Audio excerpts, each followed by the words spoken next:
میرے سننے اور دیکھنے والے عزیزوں دوستوں، آج میری نظر سے ایک غیر معروف شاعر کا کویتا نظم کلام جو آپ کہہ لیں میری نظر سے گزرا۔ سوچا اس کو اردو میں لکھ کر آپ کے سامنے، ہندی کے ساتھ اردو میں بھی آپ کے سامنے لا کر کے رکھ دوں۔ اس کویتا کے اندر اس دور کے ایک سماج کے درد کو رکھا گیا ہے۔ اس سے پہلے میں آپ کو یہ بتا دوں کہ ہندو دھرم کے انوسار، ہندوستانی تہذیب و ثقافت کے مطابق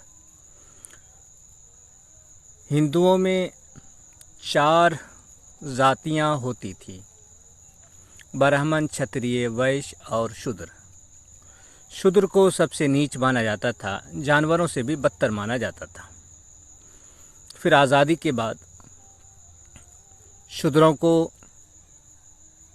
کچھ عزت کے ساتھ جینے کا حق ملا۔ یوں تو قانوناً ہر ایک کو عزت کے ساتھ جینے کا حق ہے، لیکن ہم اور آپ ہر ہندوستانی دیکھ رہے ہیں کہ کیا کچھ ہو رہا ہے۔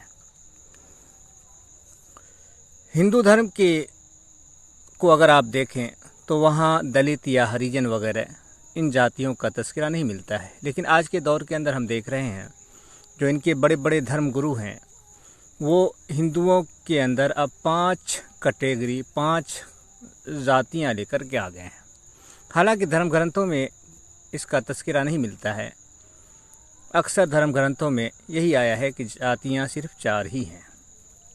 لیکن اس دور کو دیکھتے ہوئے، کیونکہ ایک دلت ہندوستان کے اندر 20% کے آس پاس دلتوں کی آبادی ہے، تو اتنی بڑی آبادی کو ہندو دھرم سے الگ نہیں کیا جا سکتا ہے، ہندوستان سے الگ نہیں کیا جا سکتا ہے، اور ان لوگوں کا رجحان ہندو دھرم ہی کے اندر ہے، بلکہ عام مسلمانوں کا یہ ماننا ہے، اور کئی مسلمانوں سے میری بات ہوئی تو ان کا کہنا ہے کہ ہم یہ نہیں مان سکتے کہ دلت ہندو نہیں ہے، کیونکہ آج کے دور کے اندر جو سب سے بڑا دھرم پرچارک، ہندو دھرم کا پرچارک ہے، ہندو دھرم کے لیے جان لٹانے والا ہے، قربانی دینے والا ہے، مسلمانوں کو ختم کرنے والا ہے، جو کچھ ہے، جتنی بھی کوشش ہوتی ہے وہ زیادہ تر دلتوں کی ہوتی ہے۔ دلت لوگ ہی اس کے اندر پیش ہیں، آگے ہیں، سب کچھ کرنے کے لیے دلت ہی لوگ تیار ہوتے ہیں۔ تو اس چیز کو سامنے رکھتے ہوئے لوگوں کا کہنا ہے کہ سب سے بڑا جو ہندو دھرم کا ٹھیکیدار ہے، سب سے زیادہ جس کے اندر سناتن دھرم کا درد ہے، جو سمجھتا ہے، چاہتا ہے اور اپنائے ہوا ہے، وہ دلت ہے۔ گرچہ ہندو دھرم کے انوسار، دھرم گرنتھوں کے انوسار دلت ہندو ہو ہی نہیں سکتا ہے۔ یہ بات اپنی جگہ پر ہے، اور میری کئی ویڈیو میں اگر آپ دیکھیں گے تو یہ بات آپ کے سامنے کھل کر کے آ جائے گی۔ تو خیر، یہ پچھلے زمانے کی بات تھی۔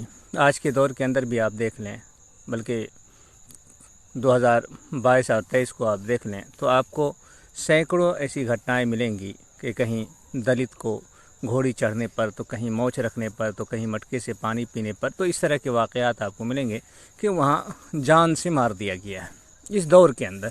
تو آپ اگر اس کو 50 سال 100 سال پیچھے لے کر کے جائیں گے تو آپ کو بہت کچھ دیکھنے کو ملے گا۔ تو یہ جو ایک غیر معروف شاعر کا ایک بہت معروف کلام ہے، شاعر کا نام بچہ لال ہے غالباً، تو اس کا یہ کلام ہے، یہ کلام آپ سنیں تو آپ شاعر کے درد کو بخوبی محسوس کر سکتے ہیں کہ شاعر کیا کہنا چاہ رہا ہے۔ اب دیکھیں، میں پڑھ رہا ہوں، آپ بھی سنیں، غور سے سنیں، دیکھیں شاعر کیا کہتا ہے۔ یہاں کہہ رہا ہے کہ کون جات ہو بھائی، سوال کر رہا ہے، اونچی جاتی کے لوگ ہیں وہ سوال کر رہے ہیں کہ کون جات ہو بھائی، دلت ہیں صاحب، نہیں مطلب کس میں آتے ہو، آپ کی گالی میں آتے ہیں، گندی نالی میں آتے ہیں اور الگ کی ہوئی تھالی میں آتے ہیں صاحب۔ مجھے لگا ہندو میں آتا ہوں نا صاحب، پر آپ کے چناؤ میں۔ تو یہ بات تو حقیقت ہے کہ دلتوں کو یا شودروں کو، جو کل ملا کر کے 90% کے آس پاس آبادی ہو جاتی ہے، ان لوگوں کو ہندو اس لیے بنایا گیا ہے تاکہ یہ لوگ اونچی جاتیوں کو ووٹ دے کر کے ان کی طاقت کو مضبوط کریں اور اپنی غلامی کو خوشی خوشی قبول کرتے ہوئے اس میں لگے رہیں۔ تو یہ اصل چیز ہے۔ ہم آگے اور چلتے ہیں۔ آگے ہے، کیا کھاتے ہو بھائی جو ایک دلت کھاتا ہے صاحب؟ نہیں مطلب کیا کیا کھاتے ہو؟ آپ سے مار کھاتا ہوں، قرض کا بھار کھاتا ہوں، اور تنگی میں نون تو کبھی آچار کھاتا ہوں صاحب۔ نہیں مجھے لگا کہ مرغا کھاتا ہوں نا صاحب، پر آپ کے چناؤ میں۔ کیا پیتے ہو بھائی جو ایک دلت پیتا ہے صاحب؟ نہیں مطلب کیا کیا پیتے ہو؟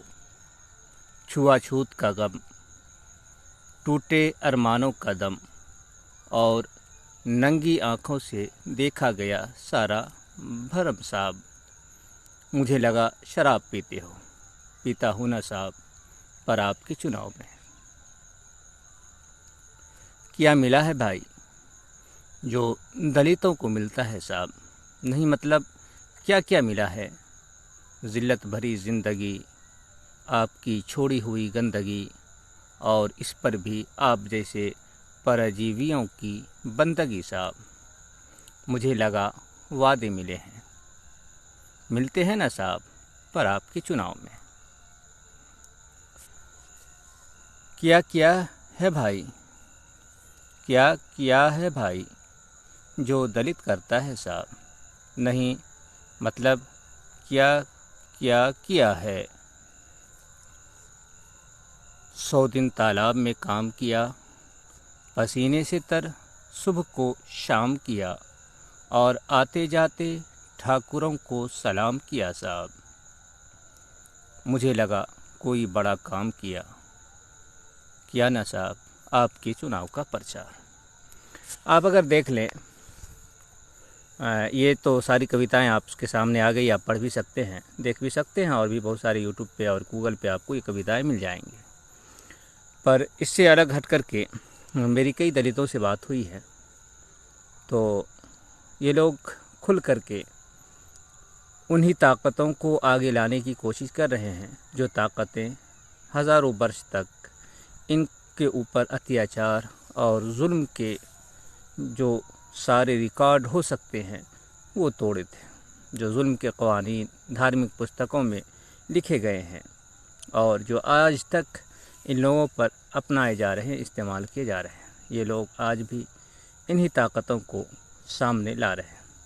وجہ یہ ہے، یہ لوگ یہ سمجھتے ہیں کہ مسلمان ہے، ہم کو مسلمان کو سبق سکھانا ہے، لیکن کیا بتایا جائے کہ اگر یہ لوگ، ان لوگوں کے اندر تھوڑی سی عقل ہوتی تو یہ جانتا کہ ہمارا دشمن مسلمان نہیں ہے۔ ان لوگوں کا کیا، ایک دو نہیں ہزاروں ہم مثالیں دے سکتے ہیں دھارمک پستکوں سے اور زندگی سے کہ دیکھو تمہارے ساتھ ایسا ہمیشہ ہوتا رہا، کیا اس کے اندر مسلمان ملوث ہے؟